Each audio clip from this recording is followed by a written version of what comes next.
Assalamualaikum warahmatullahi wabarakatuh. Saya Afidatul Muzayanah akan mempresentasikan hadis hukum ekonomi dengan tema standar kecukupan dan kekayaan dalam konsepsi ekonomi Islam.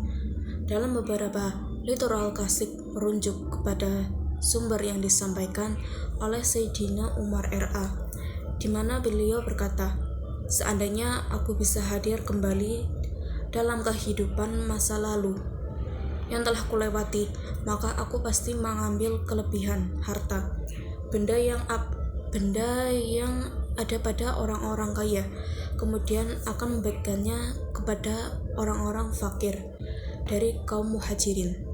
Kelebihan di sini adalah kelebihan harta, benda yang melebihi kecukupan mereka dan kebutuhan pokok mereka. Dengan demikian, kecukupan di sini adalah tentunya berbeda-beda dalam memahami makna kecukupan. Namun dapat diambil benang merahnya bahwasanya kecukupan di sini disadarkan kepada kebiasaan suatu masyarakat dalam suatu wilayah untuk menentukan kecukupan tersebut. Hal ini dalam ketentuan syariah perlu diperjelas melalui pendekatan hukum, yaitu usul fikih.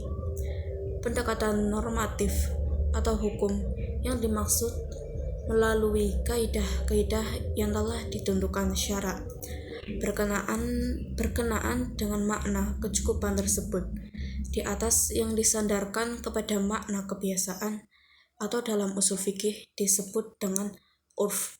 Namun sebelum menjelaskan kedudukan urf, ada ketentuan yang harus kita pahami lebih dahulu.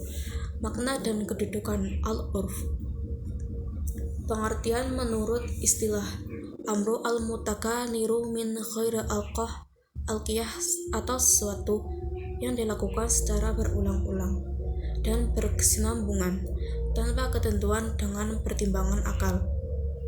Jadi, al-alu adalah sesuatu yang dilakukan atau terjadi secara berulang-ulang, baik dalam kehidupan pribadi atau individu, maupun dalam kehidupan komunal secara umum.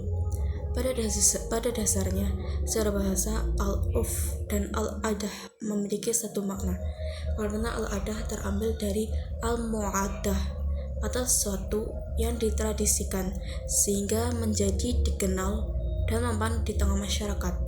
Sedangkan al-urf menurut bahasa memiliki makna al-ma'rifah, kemudian dimaknai dengan sesuatu yang baik atau al-asyai al-muhsan.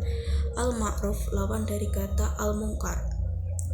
Kesimpulannya, pandangan Islam berkenaan dengan hak milik dan harta kekayaan bahwasanya memberikan kebebasan sepenuhnya dalam kepemilikan harta kekayaan, tentunya kepemilikan yang diperoleh dengan cara yang baik dan halal. Di samping itu, Islam memberikan batasan terkait dengan sumber ekonomi. Hal itu berkaitan dengan kepemilikan yang berkaitan dengan hak orang banyak. Kedudukan harta dalam Islam adalah penting karena dengan harta seorang bisa jadi membawa kepada kebaikan ataupun sebaliknya. Oleh karena itu, Islam memberikan landasan hukum berkenaan pengelolaan harta. Pengelolaan harta yang sesuai dengan syarak tentunya akan membawa keberkahan baik di dunia maupun di akhirat. Standar kecukupan dan kekayaan dalam konsepsi ekonomi Islam. Pembahasannya terkait dengan standar kecukupan ulama berbeda pendapat terkait dengan standar kecukupan, namun yang menjadi benang merahnya adalah makna kecukupan.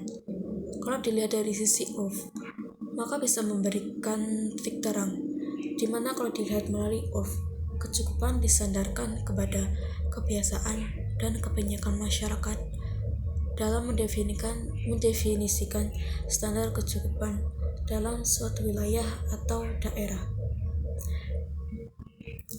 Demikian presentasi dari saya. Apabila ada beberapa banyak kekurangan, mohon maaf yang sebesar-besarnya. Demikian presentasi dari saya. Assalamualaikum warahmatullahi wabarakatuh.